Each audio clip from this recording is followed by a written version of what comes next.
Muted.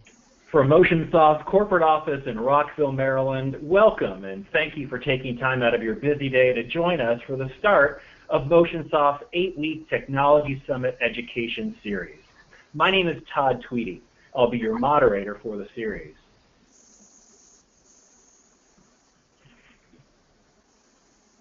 The webinar education series is designed to support your professional development training by giving you access to industry-leading thinkers and companies that are driving innovation in the fitness arena.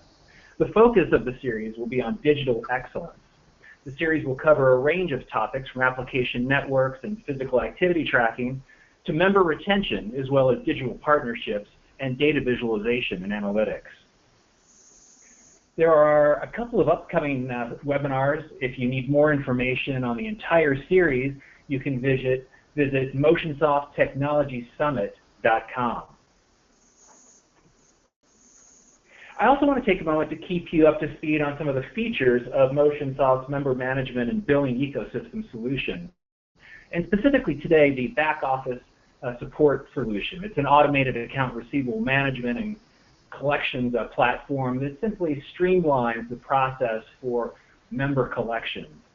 If you're interested in exploring full-service member relationship management and billing solutions, please contact your support representative by calling 1-800-829-4321 or by emailing support@motionsoft.net. Before I introduce our presenter today, I'd like to remind you that this webinar is being recorded. Your microphones are muted, but you will have the ability to ask questions via a chat feature that I'll review with you momentarily. After the webinar concludes, you'll be sent an email with a link to download this presentation as well as a webinar recording. Now I'd like to take a moment to ensure that everyone is familiar with the webinar control panel. First, you should have a control panel on the right side of your screen, similar to the image that you're seeing here. If you don't see the control panel on your screen, look in your taskbar for the orange clover icon and click it to open the control panel. You have the ability to submit questions during the webinar using the chat panel located near the bottom of the control. The chat panel is highlighted with a red circle on this presentation slide. Please take a moment now to familiarize yourself with the feature and practice sending the question via the chat window. If you wouldn't mind, try typing hello and click the send button.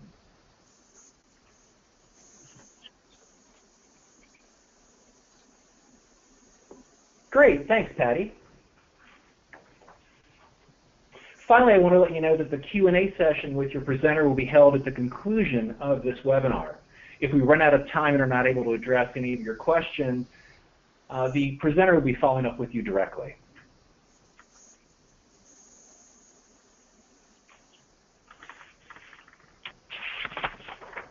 It's now my privilege to introduce you to our presenter for today's topic, Digital Fitness and Wearables, Friend or Foe of the Fitness Industry, Mr. Mike Leveque, COO of MYZONE.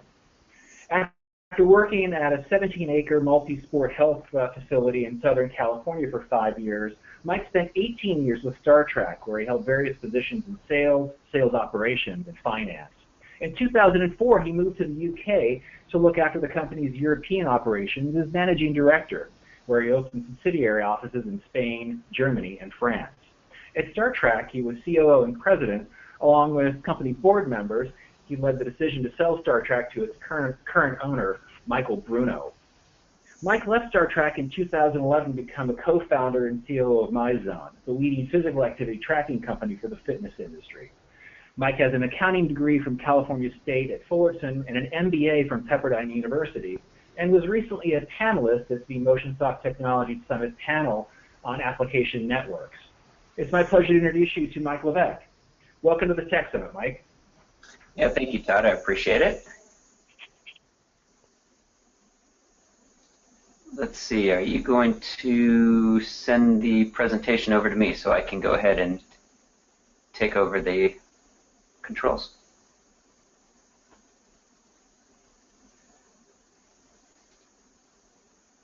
There we go. So everyone should be able to see my screen now. And I'm going to... Okay. So thank you for joining. As Todd mentioned, I was 18 years at Star Trek Equipment Manufacturer. We made treadmill, steps, bikes, and also strength equipment. During that time, I had the opportunity to visit clubs around the world in places like Russia, China, a lot of facilities in the U.S. I lived in Europe for 4 years and was president and chief operating officer was my most recent position at Star Trek. In 2011, I left and with 2 partners founded MYZONE. And the reason we founded this company was because at the 18 years at Star Trek, the one thing that was constant was this terrible issue that we have with retaining our members. And the reason we developed MYZONE was an effort to develop a more relevant relationship between the member and the club that would lead to a longer membership tenure and a higher lifetime yield of that member to the club. And so when Todd asked me to do this installment of the seminar series, I was happy to do it. And so we'll start out with some statistics and some learnings that we've been able to generate from some reports that we've read, and then also the Consumer Electronics Show that we've been to and the reports that they generate, some surveys that they have. And then we'll dig a little deeper into how best we believe to deploy a wearable technology solution into a commercial juice paying club. So let's go ahead and get started. Everyone's heard about these wearables that are starting to pop up all over. We've heard about Fitbit. Fitbit is the leader by far in the retail space for consumer wearables in the fitness area. If you've been following the Wall Street Journal, you see that they recently, in the past few months, completed their IPO. Valuation is anywhere, depending on the stock price, between $8.5 and $9.5 billion.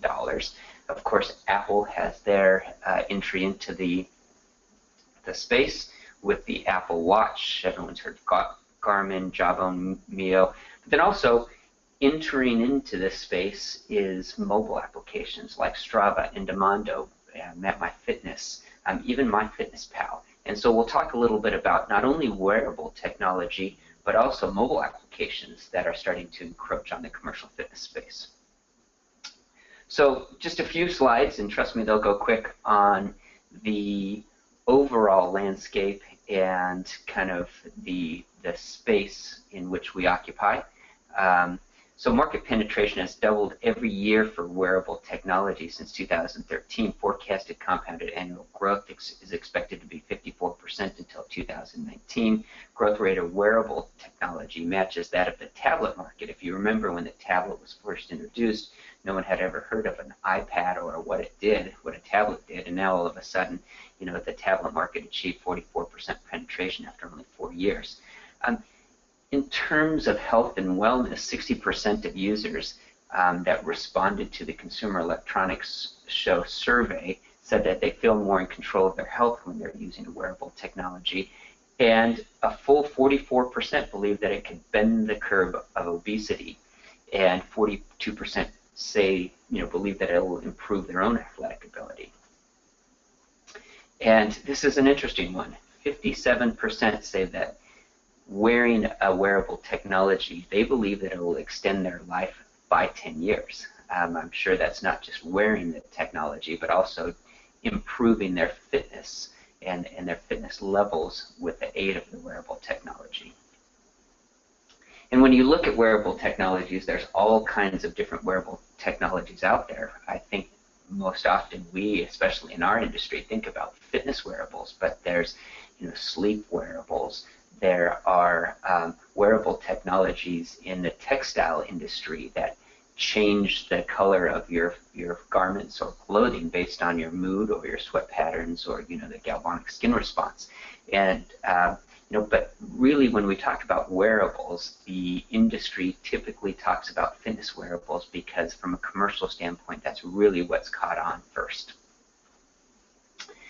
And from a market study, 50% of people say they're likely to purchase a wearable within the next year, which is interesting, seeing that probably 25% of the market already has a wearable technology, which means that those people are probably going to upgrade because they see technology moving along, and then an additional 25% of new entries or new users or retail customers are going to be purchasing a wearable within the next year. So a few statistics on what we're seeing in our clubs. We're seeing that a big club chain in the UK increased their usage or their club visits by 50% when their users have a MYZONE belt. And then the other thing is their attitude towards fitness. It really did change when they got a MYZONE heart rate belt and forgot it at home. When they arrived to the gym, 30% said they were okay with it, 50% said that it would puncture their motivation, and 20% said they would quit their session entirely and go back home and get their belt. So 70% of the people changed their attitude towards fitness if they didn't have their wearable technology with them. And one of the big questions when we talk about wearables, and when people always hear the wearables and the private equity guys get involved in our business, they like to talk about abandonment rates. And basically what this is showing, that the blue line is the current study and the orange line is the previous study. It shows that people are keeping their wearables longer. And in fact, where they used to abandon their wearable at a higher rate, they're actually not abandoning their wearable technology at the 3, 6, 12, and over 12-month rate. And so not only are people buying wearables, but they're actually using them longer. And the psychology behind the wearable technology is all down to this reward loop and how to build habits. You see that people in the ecosystem of the different wearable technologies get involved in challenges or goal setting or some sort of reward mechanism, and it's all based around this reward loop. And it's not just enough to, sort of give people data, but you have to put some sort of gamification or psychological hook in with the technology. It's not enough to just see your heart rate up on the screen, as a lot of the entrants into the space are doing at the moment. You need to be able to encourage adherence and lower the attrition rate by following this reward loop. And so it's important in our industry to make sure that as our clubs are starting to investigate which the options are in the industry and in this space, that they do include a platform that includes some sort of reward loop to make sure to increase adherence or engagement to the product. So the wave is here. I think that everyone's heard of Under Armour getting into the space, and they've spent hundreds of millions of dollars buying MyFitnessPal and Demando MapMyFitness.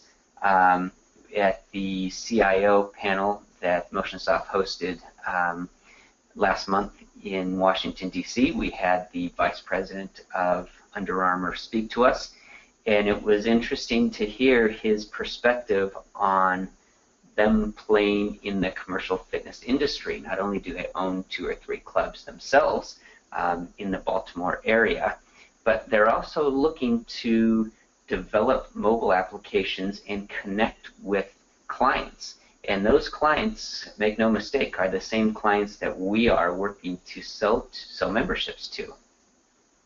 And in fact, some of the things that they started to develop sounded like some of the product offerings that we give to our clients. In fact, exercise prescription is something that they're looking to develop through their mobile applications, and it sounds an awful lot like our personal training. So it's important to make sure to keep an eye on Under Armour and other mobile applications in the space to see how they're encroaching on our commercial fitness dues-paying clubs. There's also Radiant and NBC. They've joined forces to develop a channel that streams fitness on demand, and it's for cost, and you can actually go on and you can select different classes to review. It's a little bit different than the Beachbody DVD set in the fact that it's on demand, and there's a live channel in addition to an on-demand library, but that's also providing content to our clients. And then Fitbit has joined with Fitstar to create sort of a virtual training network in addition to the wearable technology.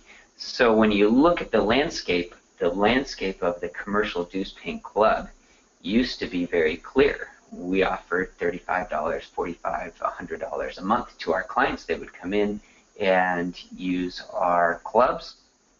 They would go home, and they probably wouldn't think about us again until the next 2 or 3 days when they came in. Now all of a sudden they're getting hit from wearable technology, they're getting hit from mobile applications, and they're getting hit from other content providers to provide maybe not the same offering that we give them at commercial dues-paying clubs, but perhaps a substitute. And this is what I'm really trying to educate the industry on is the threat of substitute if the clubs don't have a plan as it relates to wearable technology and content development. Weight Watchers is a prime example. Right before the URSA show, this was their stock chart. And their stock was ticking along nicely at about $18 a share, and all of a sudden they announced their earnings on that Friday, and they had a 33% drop in their share price. And the CEO came on his earnings call, and what did he say? Our members are accessing information via wearable technology and mobile applications and not coming to us as much. And we didn't have a strategy. And so in order to compete, we're going to have to develop a wearable technology strategy. And so that's sort of my cautionary tale to health clubs as well, is to make sure that you develop your wearable technology strategy so you can encourage your members to stay longer, thereby increasing the total lifetime value of your membership per client. So I believe there should be a two-pronged mission with your members as you're developing your overall strategy. One is to integrate digital fitness into the commercial fitness operator's bricks and mortar business by helping the operator to grow the lifetime value of each member and expand their reach beyond the four walls of the club. Two important things that we should highlight in that paragraph. One, increase the total lifetime value of each additional member.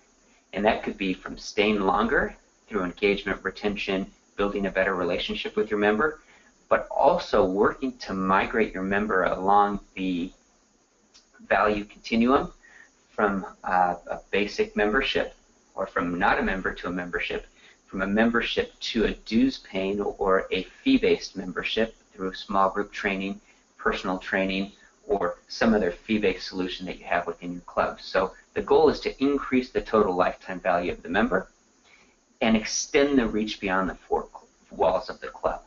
All right? It's not enough anymore that we just throw open our doors and trade time for dollars.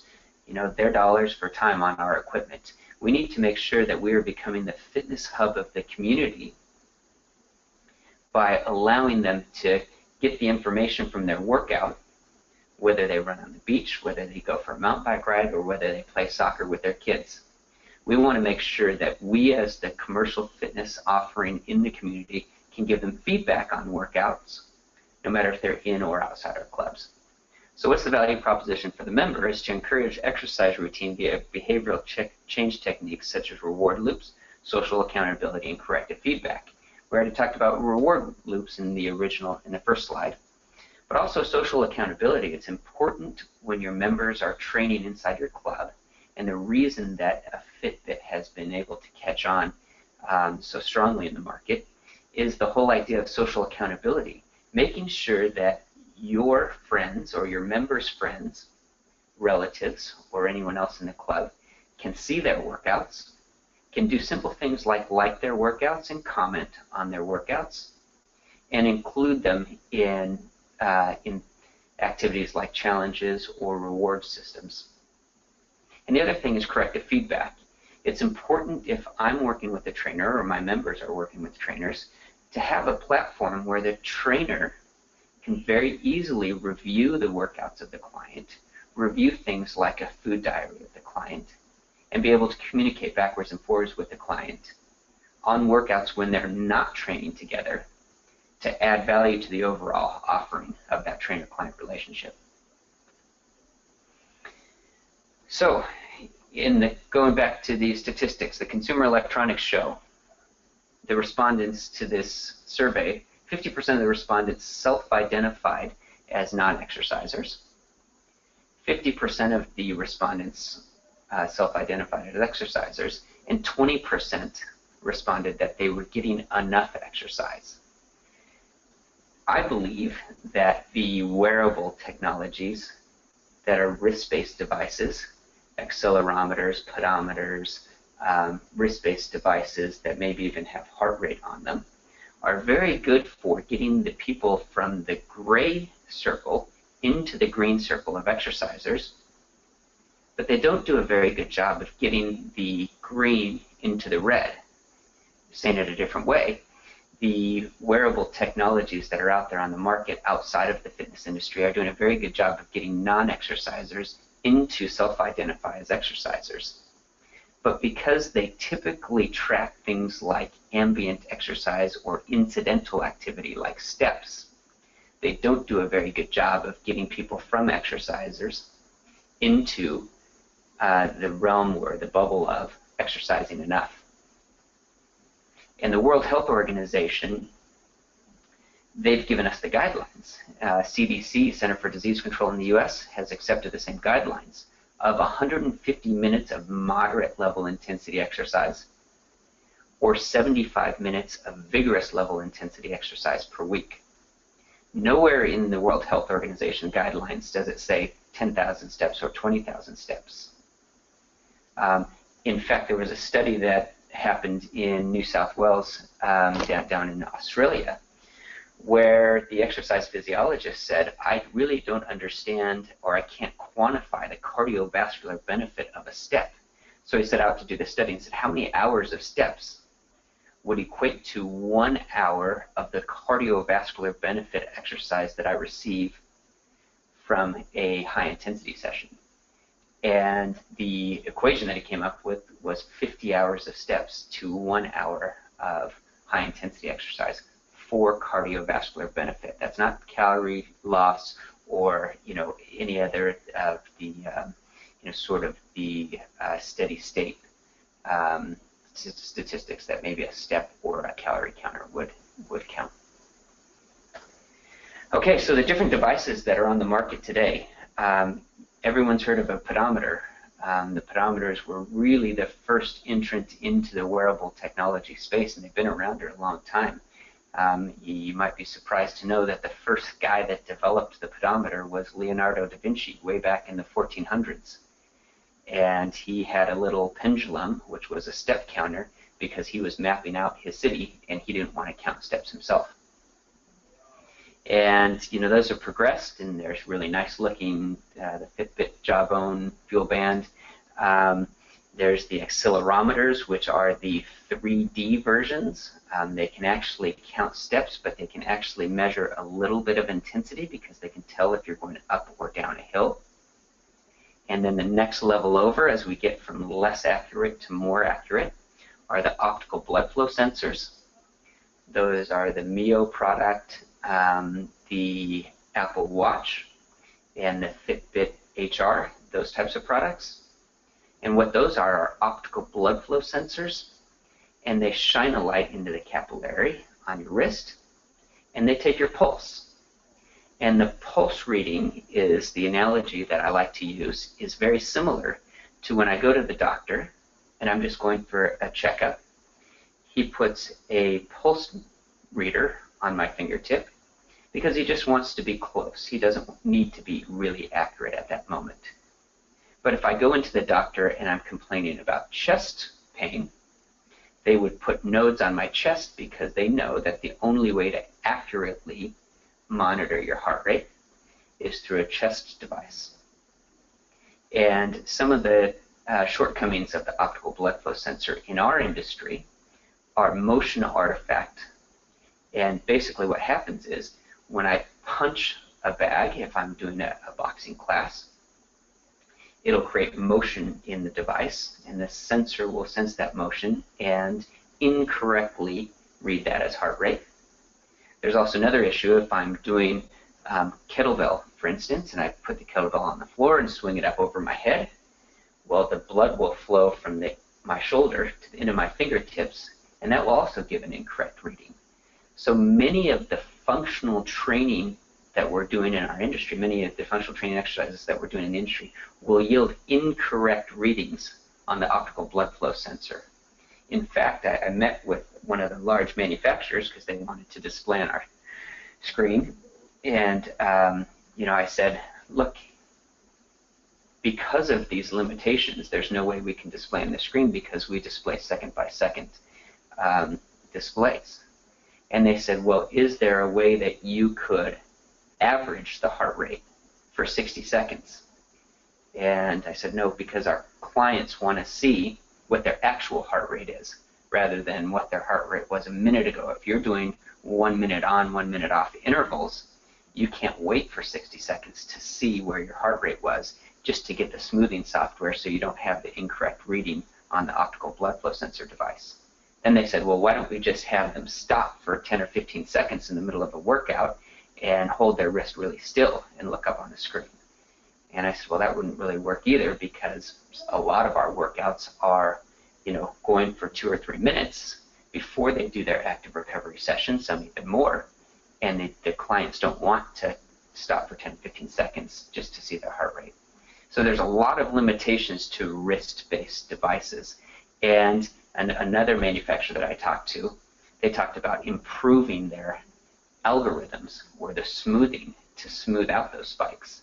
And so I asked, what's the limitation? Is it technology or physiology? Are you going to be able to improve your wrist-based device? And they said 80% of the issues are physiology, and there's only about a 20% benefit that they could attain through a heart rate strap.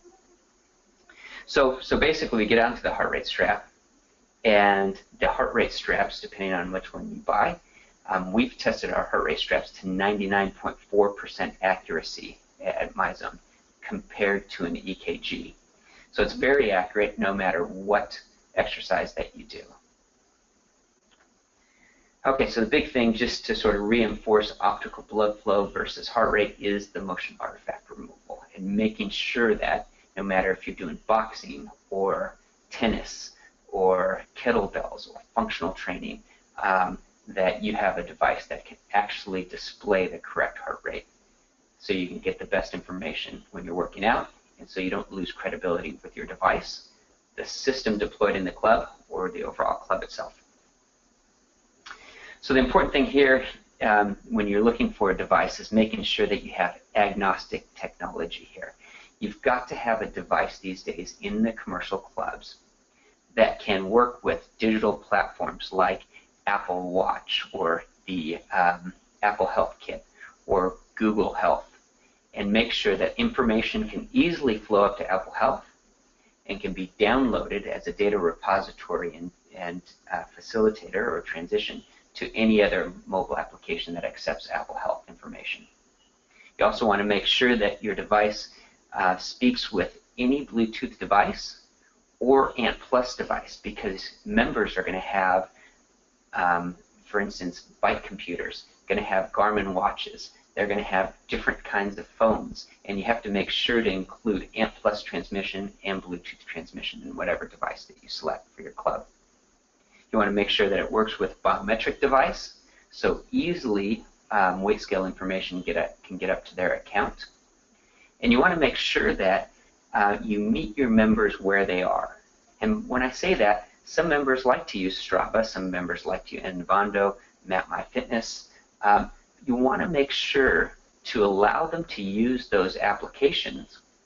However, when they come back into your club or into your own platform, be it MYZONE or another platform, all of their information uploads to the club platform.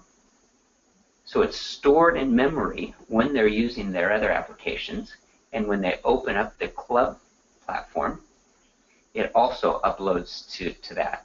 Because you want to make sure you're getting all of the data to be able to use it for your rewards or your challenges that you have in place. You don't want to lose that data just because they're on Strava or MapMyFitness. Okay, and then the last thing that's really important here is you've got to make sure that, as simple as this sounds, most of the belts in this space don't communicate with the treadmill, steps, bikes that are employed in the club or that are installed in the club. And so you have to have an analog stream going from the belt to the club equipment, or else the member, if they're in a nook or cranny in the club where they can't see the display, they won't be able to see their heart rate right on the screen unless they have their phone with them. And so ANT+ technology is important, Bluetooth to be able to speak to the phone, but also analog communication protocol is important because 99% of the deployed equipment in the market has analog receivers, and you can see your heart rate on that screen as well. In our belt, we have ANT+, Bluetooth 5.3. We also have 16 hours of memory on the belt. That's important because if a member goes out for a run, doesn't want to bring their phone, then all of the information writes to memory. Next time they open up their app, all the information uploads to their account. But also if they go for a run or they go for a bike ride using Strava or MyFitness, the information writes to memory for future upload into the MYZONE system and the club platform to make sure all of the information can be viewed by the club.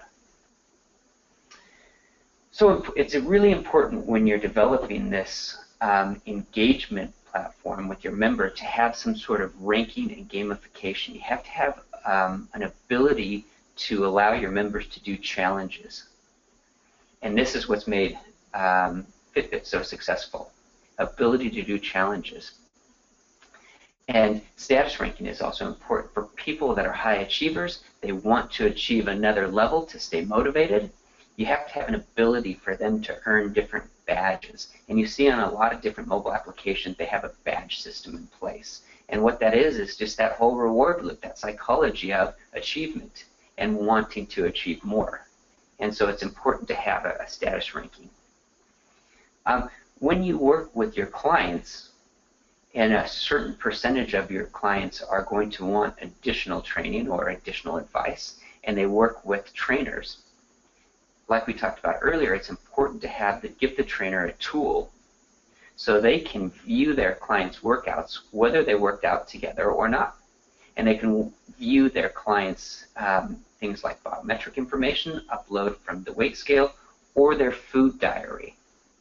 And so what we've created is a very simple platform to allow the coach, so long as he's been given permission by the client, to review things like food diary. Very simple. All the client has to do is take a picture of the food diary, their meal, and it uploads to the food diary. All they have to do to upload biometric information is stand on one of the approved scales, and all the information uploads to the MYZONE platform. And then also the trainer can see the workouts when they're not together, and very quickly text the client and say, hey, I know we didn't work out today. However, you did a great workout, and I looked at your food diary, and you're doing fantastic. You're following our meal plan. Keep it up. We'll see you Friday. That's a great way to add value to a personal training package and increase the percentage of PT penetration in your club. Well, we understand that there's a lot of staff turnover in a club, and studies show that 79% of the trainers quit within the first 12 months. So it's important to have a learning management system for whatever platform that you bring into the club. It's important to have something that can constantly train your clients to use the system, because maybe you even have a master trainer that leaves. And then what do? You have to have the representatives come out and retrain the staff. What we've developed is a whole online course with videos. We have videos from a PhD from Cal State Long Beach, exercise physiology PhD. What she does is she talks trainers through the importance of training with heart rate and gives them strategies on training active aging clients, weight loss clients, sports performance clients through heart rate based training. And so because of the turnover, it's important to have a learning management platform, some sort of automated tool to train your trainers as they come and go at your facility. E-commerce. One of the things that we found with clubs and is important when you're developing your wearable technology strategy is understanding your strengths in retail. And there's a lot of clubs that aren't really good at retailing products and don't inventory products well, don't sell products well. And so it's important to make sure that whatever solution that you accept in your club or that you investigate has an e-commerce solution to allow your members to go online and buy the product direct from their warehouse without ever coming into your club and without putting the stress and the burden of the retail transaction on your club. And basically there would be a revenue type of split option in most of these e-commerce types of scenarios to where the club still receives a commission for that sale. However, they don't have to purchase, tie up their cash, manage inventory, or manage the retail process. And then the last thing is e-support. When you're selecting a platform in our industry, we want to make sure that you don't have the additional friction of the member going to your club asking about technology issues with their wearable device. And so what we've done is we've created a whole e-support platform on the mobile application that allows for 24-hour service, 5 days a week, from offices around the world, to where members can just very quickly email the support line or live chat with one of our offices around the world and ask a question about their device. So when you're selecting a platform, it's important to have a coaching function, it's important to have an e-commerce function, and it's important to have an e-support function to make sure to take the heavy lifting off the club. The reason you put technology into your club isn't to add stress and work to your club and your club staff. It's not to add staffing. It's to reduce the stress and reduce the work, add value, and lower costs. Okay, so I guess the main message that I wanted to give in this speech is wearable technology is here. It's here to stay. It's important for our clubs, as we've learned from other industries, to develop a wearable technology strategy. Develop a technology strategy that allows you to build the data within your club, whether the member works out inside your club or outside the club, whether the member uses one of these popular mobile applications or they use your own club platform application or the application of the system that you've chosen. But it's important for you to be able to get all of this data for the purpose of helping increase the total lifetime value of the member and building a better relationship between the member and the club. Okay, happy to take any questions at this time.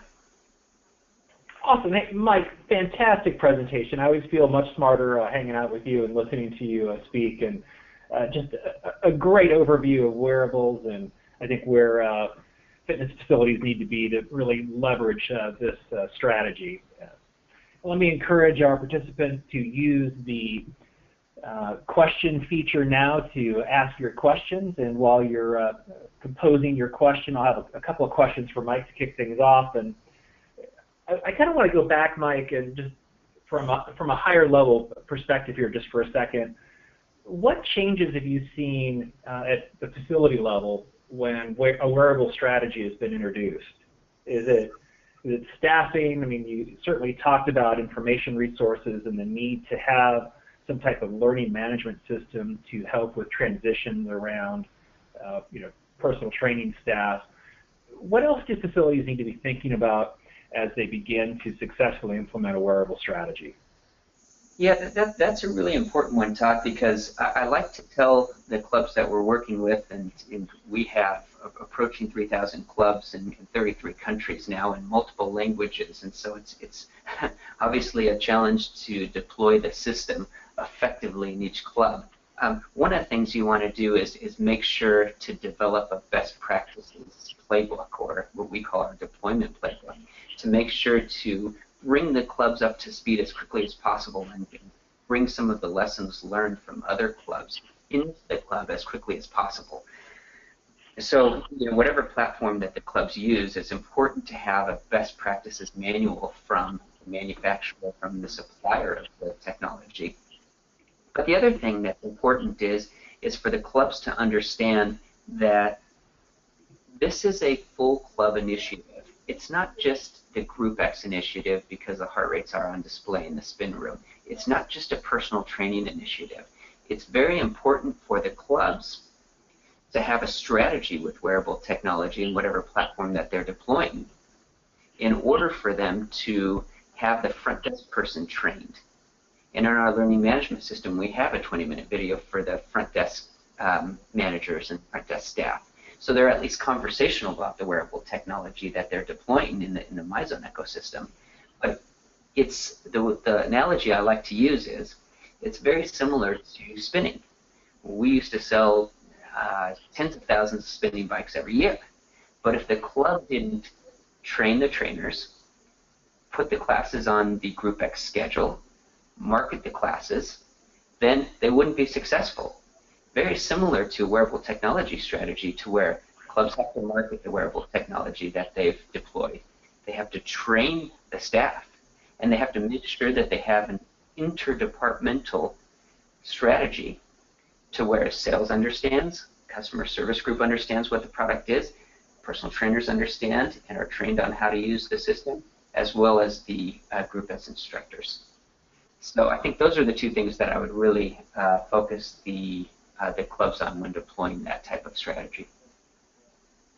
Oh, thank you. Again, let me remind our attendees you can ask your questions directly to Mike by using the question feature inside of the control panel. Just another follow-up for you, Mike. And when you started your presentation, you started talking about wearables really providing a lot of other added value, and one certainly was retention.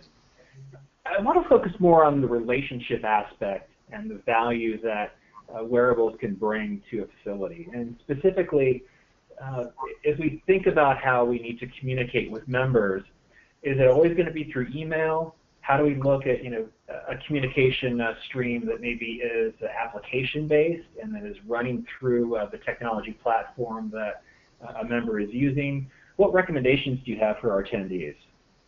Well, I think there's a lot of different options. The quick win is through email.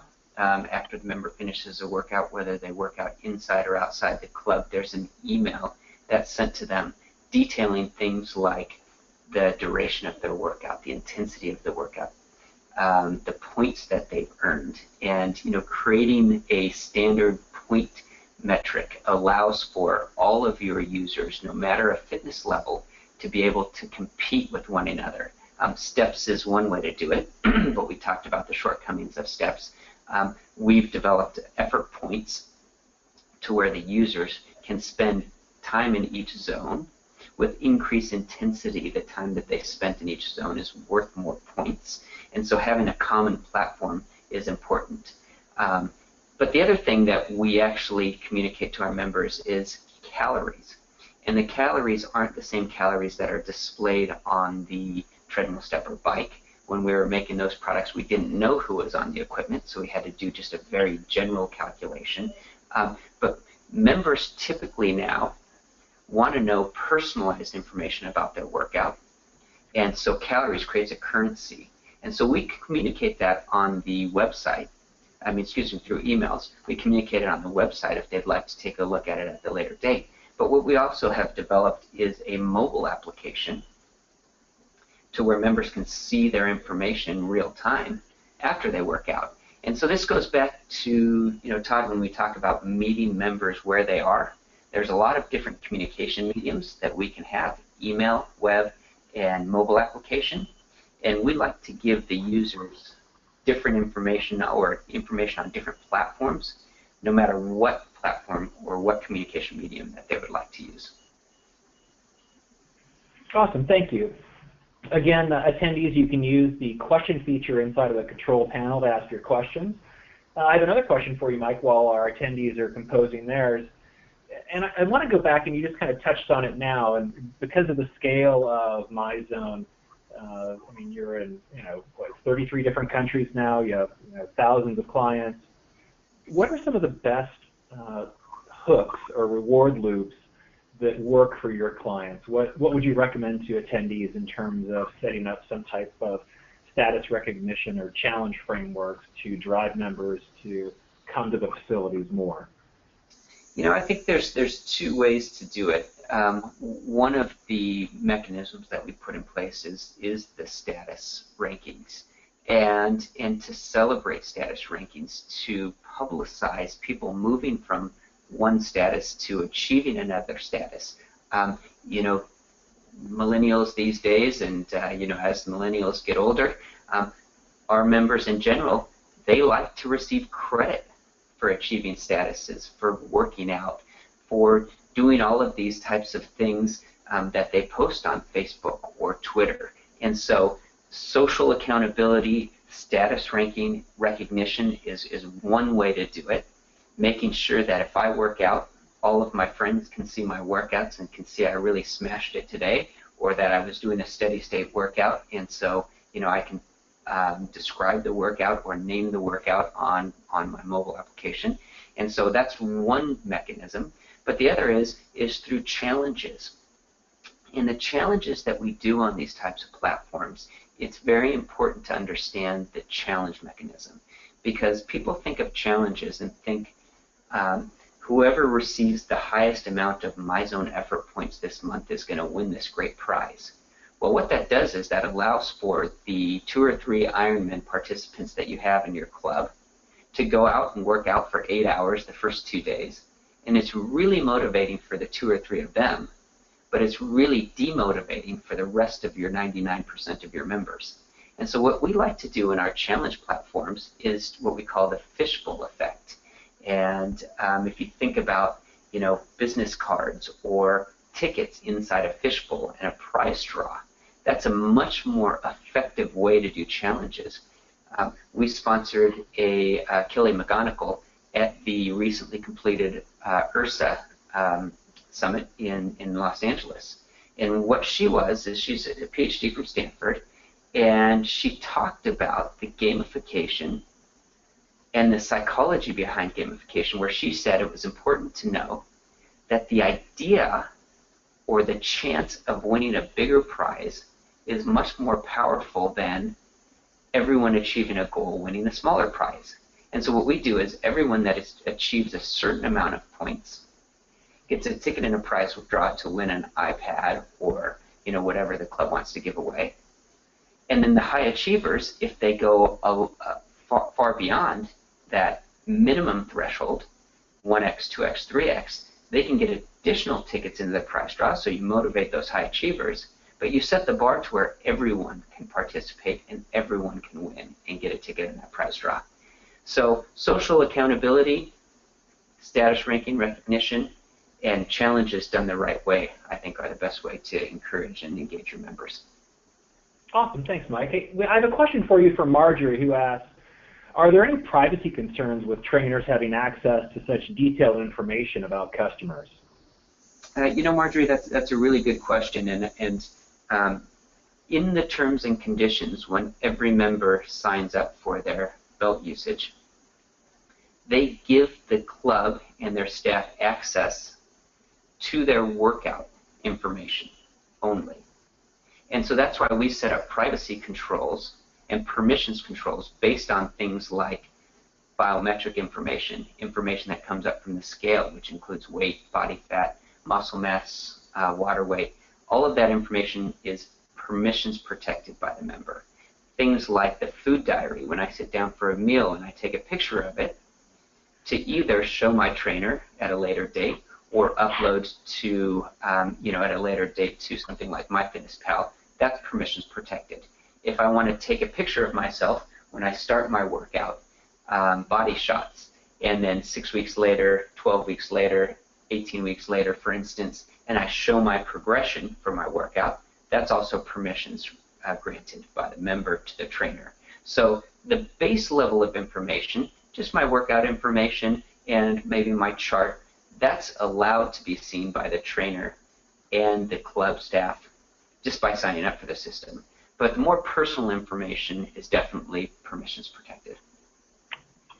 And just for clarification, I'm curious, the consumer can change their mind, correct? Oh, of course. If they want to change their permissions granted to a certain trainer or to the club, then they can go into their settings and very quickly change the permissions that have been granted. You know, everyone has their own settings account, every member or every user. And so very quickly they can go in and change the permissions granted. Awesome, thank you. Attendees, if you have any additional questions for Mike, please use the questions feature inside of the control panel. I'll pose one more question, but we are getting to that point where we're starting to run out of time. And I guess I want to shift gears now and put my marketing hat on. I mean, personally, I love the wearable strategy from the standpoint of branded content distribution and how members can leverage their own status and share content around their workouts, and specifically how that links to new prospects that come in from their networks. How have you worked with sales teams to help facilitate that transition, and what type of information do they need to be aware of to help with closing new potential member leads that come from a wearable strategy? Well, I think that the clubs that deploy this strategy most effectively, they create what we call discount codes within the network.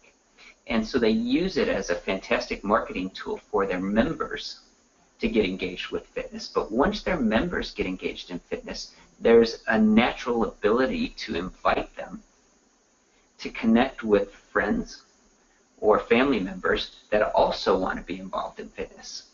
Because this is a technology device and it's not limited to the four walls of the clubs, and you have the ability to upload from your phone, it's very natural for a member to get excited about the technology, be involved in a challenge, and say, wouldn't it be great to get my husband or coworker involved in a different challenge, which they can do themselves.